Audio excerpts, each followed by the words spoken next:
From the Financial Times in London, I'm Hugh Carnegie and this is FT News. Britain's ancient system of patronage for the ruling elite has come under renewed scrutiny after David Cameron showered honours and titles on his political allies shortly after he suffered a humiliating defeat in the referendum to leave the European Union that forced him from office.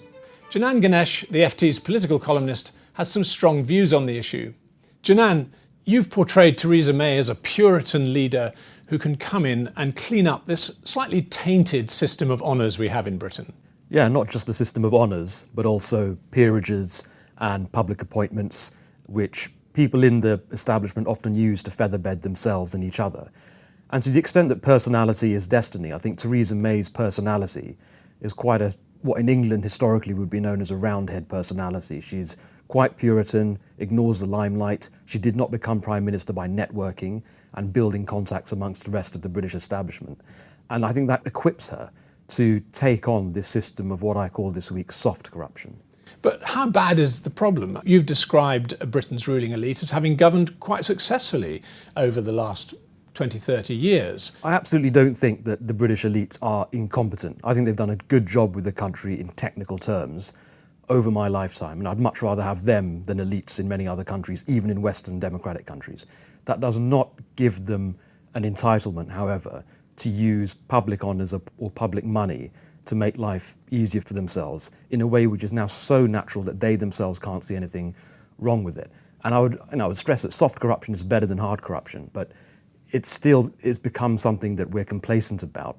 And I thought the ultimate demonstration of that was the insouciance from Cameron and the people around him when he made those appointments and he gave those peerages just a few weeks ago. So what do we actually need to do to change the system? Theresa May's obvious place to start, given what was in the news recently, is the honours system. I think honours should be something that you give to people who have performed outstanding public service, which was itself very difficult. So political advisors don't count because they get paid a good salary, they have a lot of prestige and influence in their jobs, and a civil servant shouldn't be given honours, I don't think. They have near perfect job security, they have a lot of influence over ministers, they have very nice pension plans, or at least used to.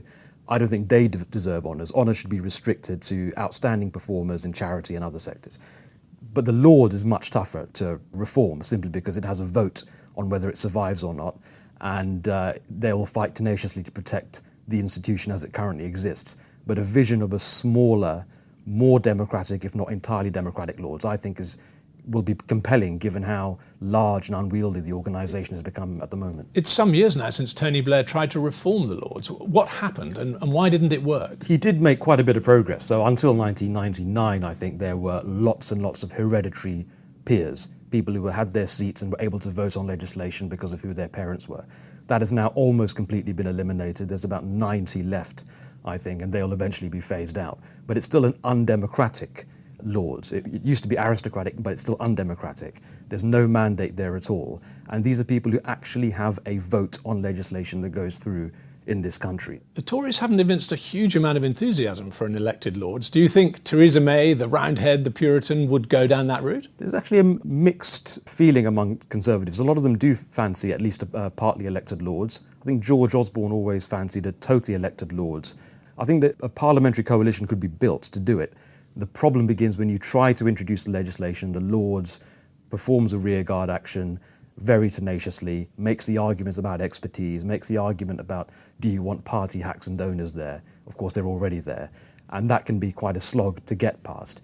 And she has the distraction of Europe, which is going to be the big theme of her premiership. So not for a minute is this easy, but I think it's morally compelling. Janan, thank you very much indeed. Thank you for listening to this Financial Times podcast.